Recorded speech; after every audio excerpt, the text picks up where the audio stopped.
characterize it and exact opposite.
Good afternoon, and thank you all for joining us.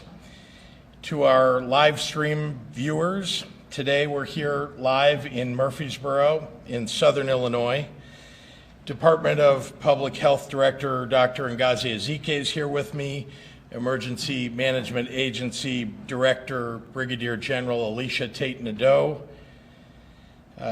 All three of us just visited one of the state labs that's processing COVID-19 tests in Carbondale.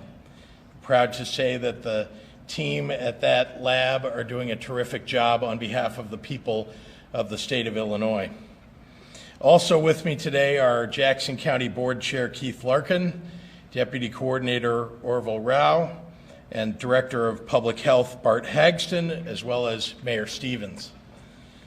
This morning in the Metro East region, I announced a new resource to supplement these daily live-streamed press conferences, a website dedicated to Illinois' COVID-19 response.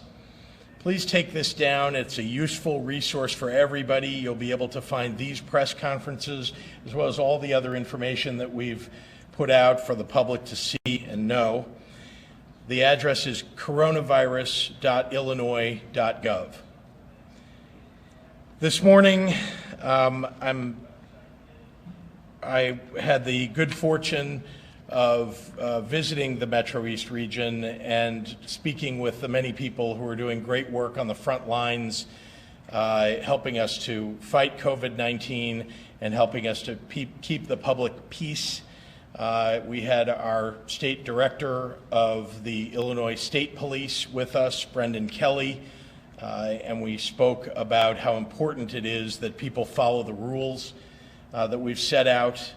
As you know, there are a number of health-related orders that we've asked people to follow, and I would encourage everybody to take a look at those, understand what your obligations are to each other as residents of the state of Illinois. My administration is doing everything in our power to support our working families and our small businesses during this difficult time, which means a lot of new information is coming at you every day. Consider our new website as a hub for all the resources that we've developed to respond to this crisis. If you want to review our announcements on unemployment eligibility benefits, which we expanded and sped up for those impacted by COVID-19, or the work that we've done to prevent utility shutoffs or expand health care and support small businesses, you'll find all of that on this new website, coronavirus.illinois.gov.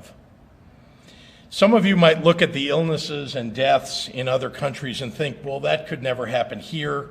Not here in the United States, not in Illinois, not in my community. I know how frightening it can be to imagine that it could happen here. But look at the news coverage of other countries that have seen this virus spread. Look at the degree of lockdown in countries like Italy. Make no mistake, no place and no person is immune from COVID-19. The difference between where we are in our response and where other nations are is just a few weeks. We must act with urgency. We must act now. Last Monday, just 9 days ago, our known case count, was at 11. Our known case count was at 11, and it was all in one county, in Cook County. Yesterday, we had 160 cases reported in 15 counties. Today, our total is 288 across 17 counties. And people of all ages, from 9 to 99, have contracted COVID-19. We know this in part due to an increase in testing, but also we know it is spreading. This virus knows no boundaries. As we move forward, the administration will continue to use every tool at our disposal to respond to this unprecedented challenge and to keep people safe.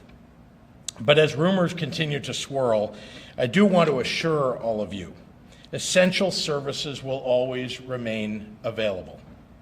Grocery stores, pharmacies, gas stations, the things we all need, will not be closing down. I'll let Dr. Ezike speak to the specifics of the new cases in a moment, but I want to be clear. Illinois is being recognized as a national leader in response to COVID-19, but even so, these numbers will get much worse in Illinois before they will get better. But it's precisely because things will get worse that we must maintain our common values as Illinoisans, demonstrating our generosity and our unity. A few blocks from where we stand now sits the headquarters of the Knights of Columbus branch here in Murfreesboro. Every year, Murfreesboro Knights of Columbus host Friday fish fries during Lent, attracting hundreds of area residents for laughs and good times, community, and celebration. Until now, this year had looked no different. But the Murfreesboro Knights of Columbus didn't look at the worst of the world outside and declare the end of their tradition. 2 days from now, the Murfreesboro Knights of Columbus will still have their fish fry, but this year they will be handing out hundreds of meals through drive-through pickup.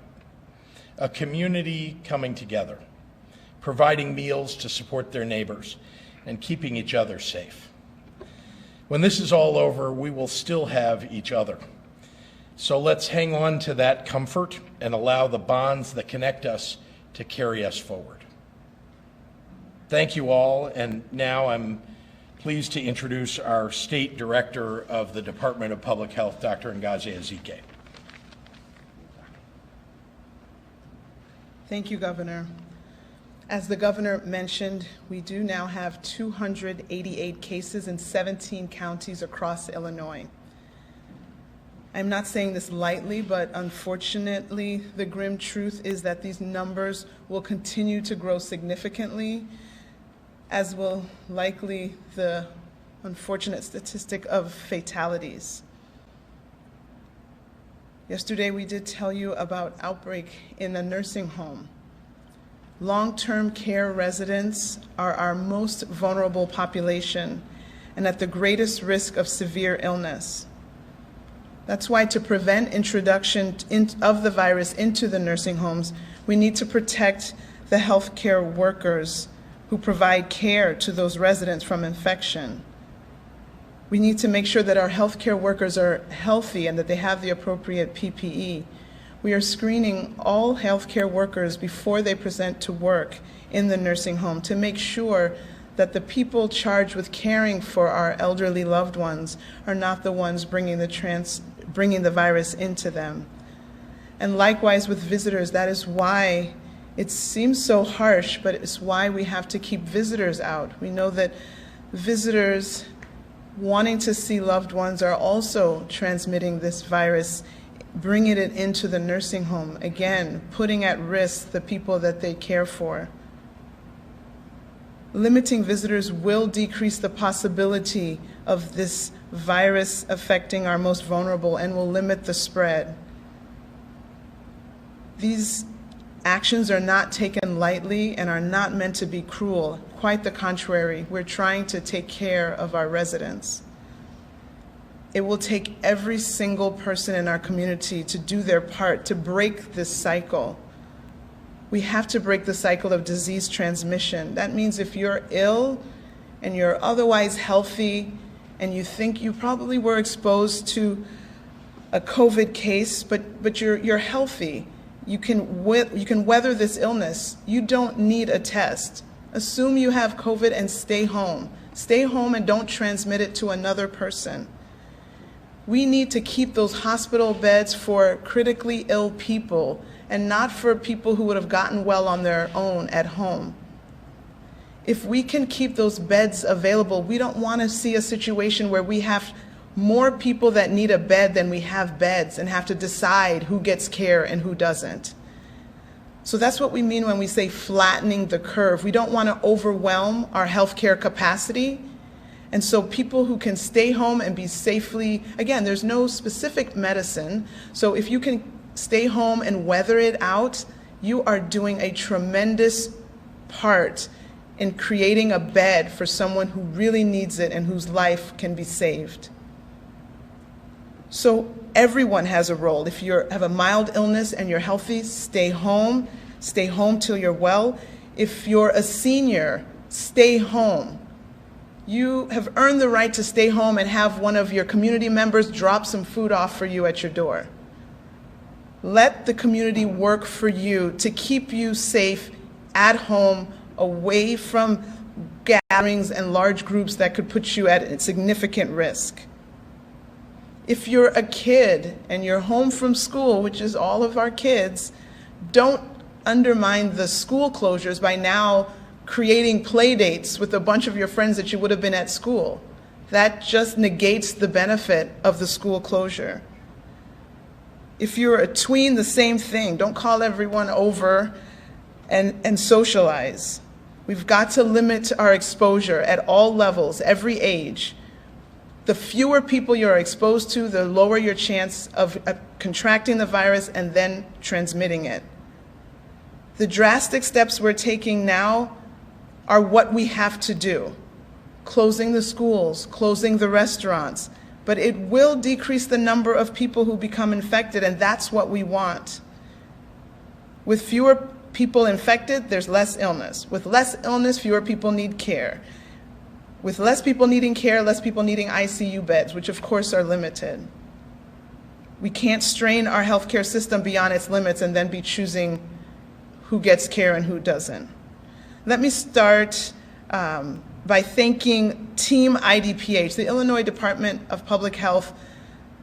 We usually work behind the scenes, right? We are looking out, surveilling for pertussis. We're keeping track of HIV rates. We're making sure people are getting their medicines. We like to do our work in the background, but right now we're front and center, and we've had to ramp up our efforts to be able to handle this new COVID-19. We were the first state in the first public health laboratory to be able to run this test, and it helped us to identify infections quickly without having to send it to the CDC. We've been working around the clock with meetings starting at the 7 a.m. hour till meetings at 11 and calls going into the wee hours of the morning. Again, I'm just saluting all of my Team IDPH members and saying thank you for the tireless days. People have been working 7 days a week for weeks now. I also want to thank the local health departments. They are boots on the ground for their hard work and their response to the outbreak. They are critical in our effort to limit the spread. The local health departments will have the most up-to-date numbers because of the rapidly increasing number of cases and coming from different places. You know, we are running the tests. We have individual hospitals that are running their own tests. We have commercial labs that are running their tests, but we're trying to assimilate all of those test results, and that takes time.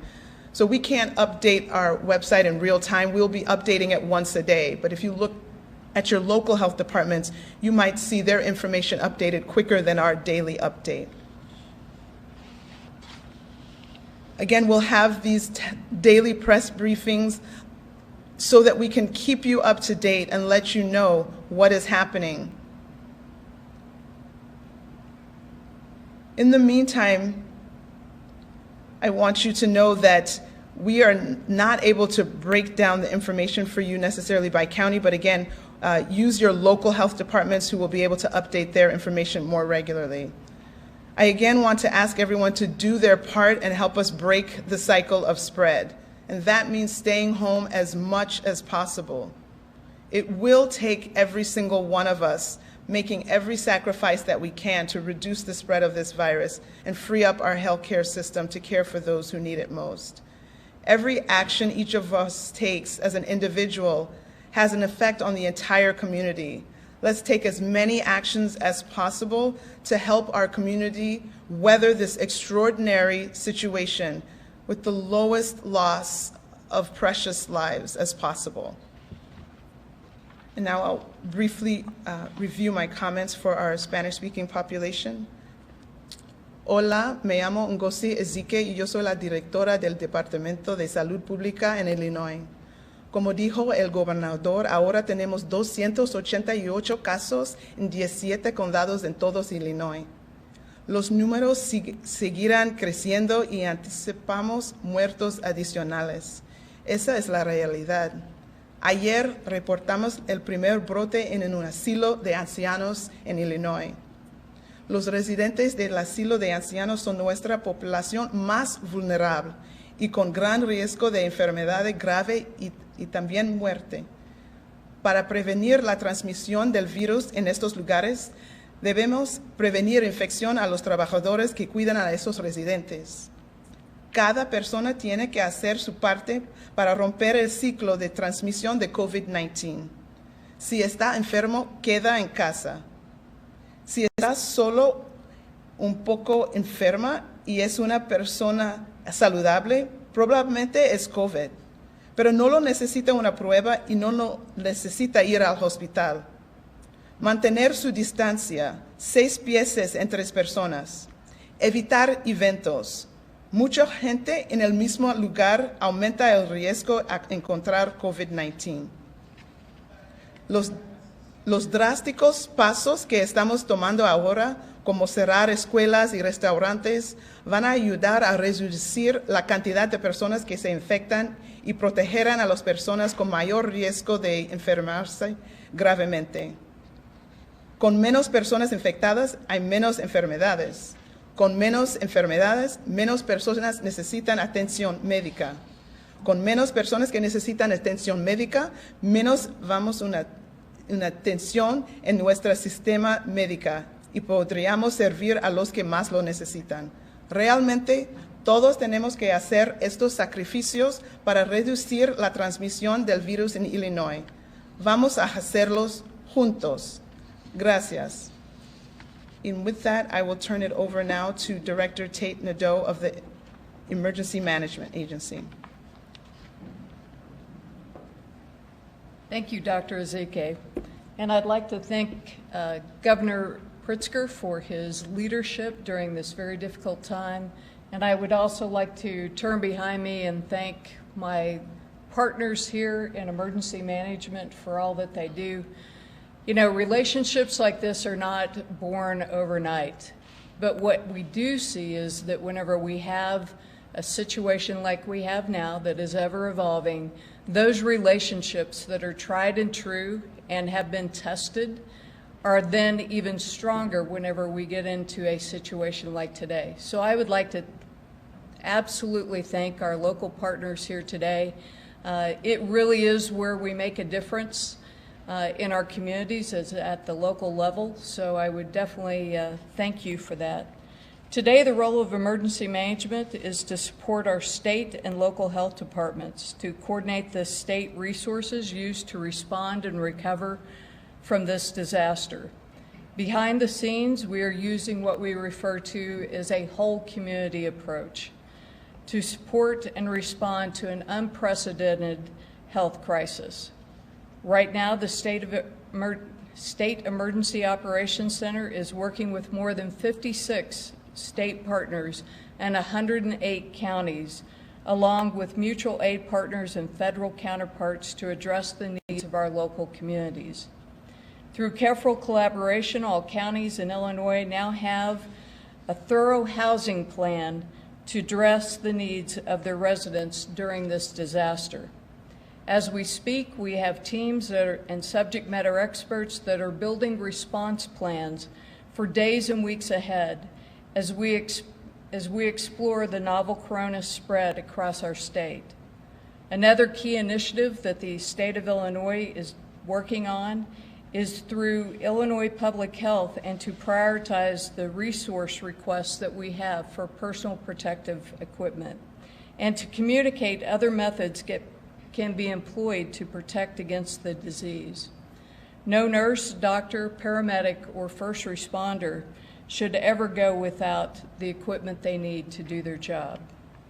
Our agencies and this administration remain committed to finding timely solutions to the necessary resources to mitigate the potential for shortages.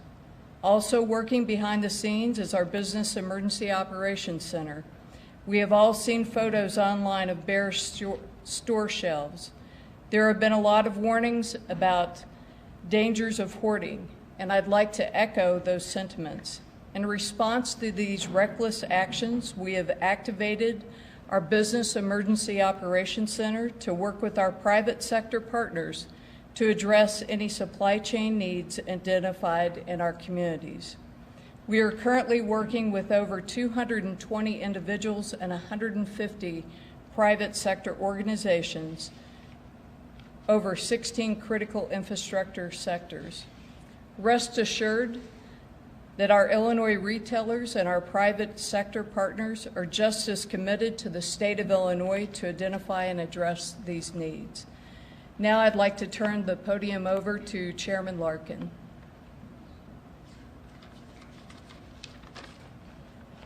Thank you. Good afternoon. My name is Keith Larkin, and I'm the chairman of the Jackson County Board. I would first like to thank the governor and his staff for making this stop in Southern Illinois a priority and for their tireless efforts fighting this pandemic. I want to take this opportunity to address those folks living in Jackson County specifically and to let you know what we are doing to try to protect you.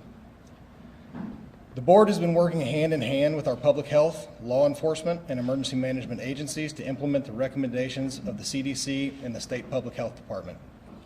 I want to assure you that our people in those leadership roles are as capable and qualified as any in the state.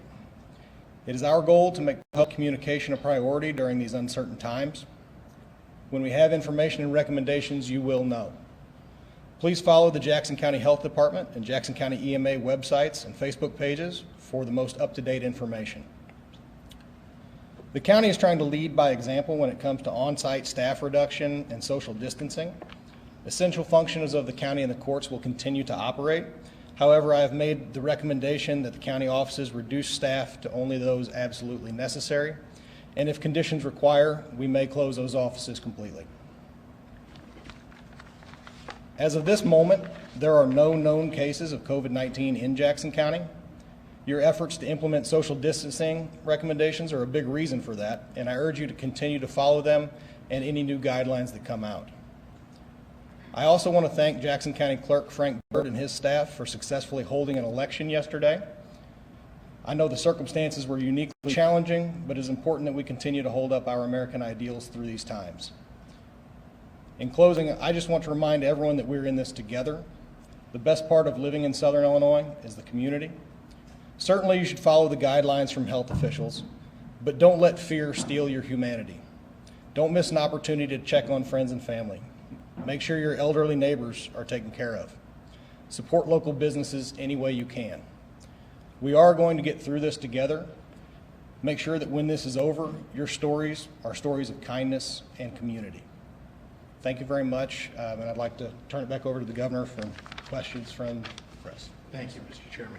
I just want to say, just for a moment, Chairman Larkin, thank you for your leadership. It takes leadership at all levels for us to manage through this challenge, and I am extraordinarily grateful.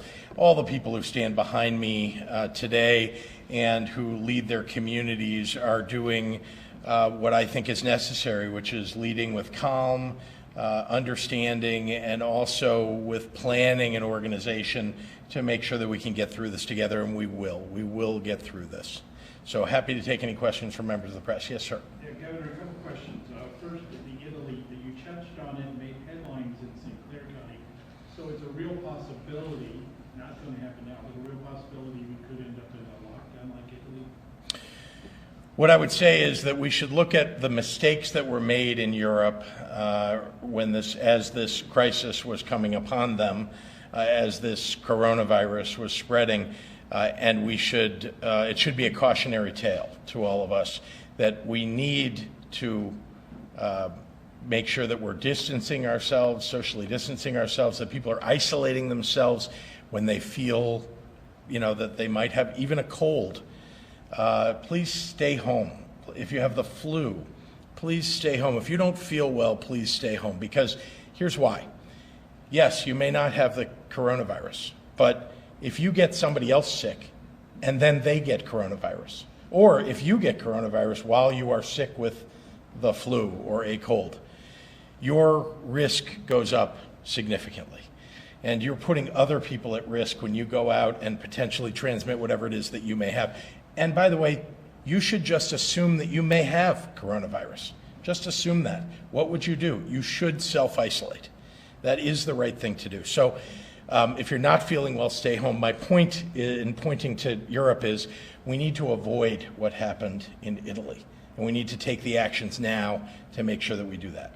About the National Guard, 64 National Guard people, the way you quoted or relayed was that these people are going to serve meals to kids who can't get it. That sure doesn't seem like enough people to cover all of downstate and Chicago. Or did they misunderstand it? What's that about? No, we have activated only 60 at this point. As you know, we have 13,000 in our National Guard. We will activate as we need, and you'll be seeing that over time. There's no doubt we need more manpower for a variety of functions. I think I may have mentioned at a previous press conference that there are things like, for example, building tents outside of hospital emergency rooms and health center emergency areas so that people with respiratory illnesses can go one direction while people who might have a heart attack or some other thing that they need to be treated in an emergency room for can go another direction. We need our National Guard perhaps to help us build those tents. So that's an example of functions the National Guard will fulfill. I was simply listing one of the many functions. Is 60 enough to do everything we need? Likely not. But we just began to call up certain elements of the National Guard. Governor? Yes, ma'am. Your administration, your office said yesterday that you guys have filed for a statewide eligibility for federal loan assistance for small businesses. Now, I know 32 other states have already done that. Yes. So why hasn't that happened yet? Well, it now has happened. You know, what happened, just so you know, the bill only passed a few days ago that allowed us to do that. So we made sure that we, put in the paperwork so we're in line to get those loans for our small businesses. Look, I want to do everything we can. I was a business person before I became governor. I understand what this is doing to many businesses across the state of Illinois. This coronavirus is damaging people in a variety of ways, right? Their health, their safety, and their livelihoods. And so we want to do whatever we can to mitigate that damage. Does that put us behind the other states? No. We offer less money? No, it flips on the switch is what it does. It allows us to access those loans. Now, let me be clear, there is another bill that's coming. And in fact, earlier today, I was on the phone with the Speaker of the United States House of Representatives to talk to her about what we will need in that coming bill. Things like, for example, support for Medicaid, because we want to make sure we can extend health care to people who may not have it today. They may not have already received Medicaid certification, and people who are underinsured. We want everybody to get the health care they need during this crisis. Governor, we have questions from reporters, again, working from home, so if it's okay, I'd like to translate those to you. There are two. Of course, you're going to translate them into English, I hope. Yeah, thank you. Governor, the Illinois General Assembly website still lists session next week, starting on the 24th. Has that been canceled? Do you have any plans to call a special session to bring legislators in to work on stimulus packages? What are your thoughts? The legislature is going to make a decision for itself whether it will come in next week. I know that's a schedule that they currently have.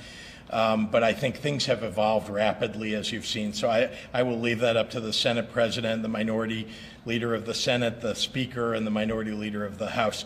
As to the question of whether I would call a special session, I think, again, we need to make sure that we're doing this in a way that's healthy and safe. You know that when you open up the Capitol, you're not just talking about the 177 members of the General Assembly that come, and that's a gathering that is suggested not to happen according to all the guidelines and, of course, the order that I gave here in Illinois. But it also includes lobbyists and other people and staff people, the many staff people who work in the Capitol. So it is very important for the legislature to take that into account, to consider what the right thing to do for the legislature is. And so I'll work with them on that. We need to work together. One more question, please. Yes. The city of Chicago is now automatically denying all FOIA requests. Do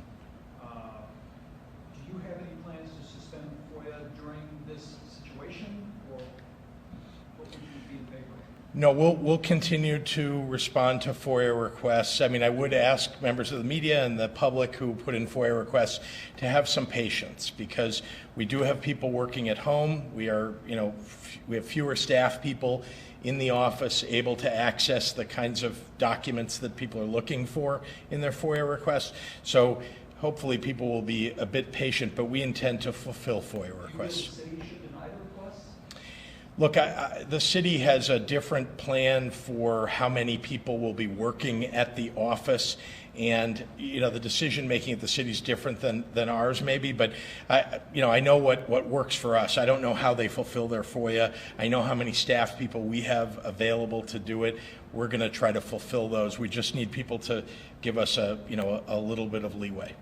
Governor, can you please? I'm going to take this one. I'll come over here.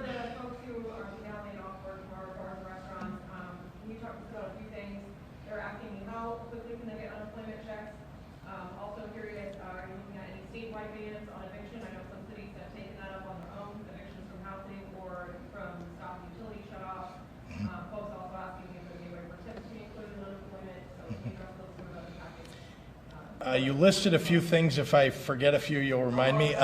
Let me start with unemployment. You asked about how quickly people could get unemployment. We've actually worked very hard to narrow the time that it takes. First of all, people can go to the IDES website. That's our Illinois Department of Employment Security, ides.illinois.gov, to apply for unemployment online. We also have our offices, which we've taken what we would call non-essential staff, and we've asked them to come to the front lines and help out, so that people who come in person and need to have an application filled out, need help, that we've got the right staffing, because we realize there are going to be more people than usual asking for unemployment. We've also narrowed the amount of time that it takes, tried to get rid of the bureaucracy here so that we can deliver unemployment. We've also, just to point out, this is, as you can imagine, this is something we need help from the federal government for too. And so we've asked that in the package that they're passing, that there is an additional amount of unemployment available. That's what we think is the right way to handle this current situation. The dollars that will go to the American public should go to people who are being laid off, for example, and not to people who continue to have a job. And so we've asked that unemployment be sent, unemployment dollars be sent to the state to cover that. So you asked about evictions, thank you, and utility shutoffs. That's a great question. So we've actually been reaching out, and I know there are sheriffs that are reaching out to other sheriffs across the state to try to get all the sheriffs to come together in this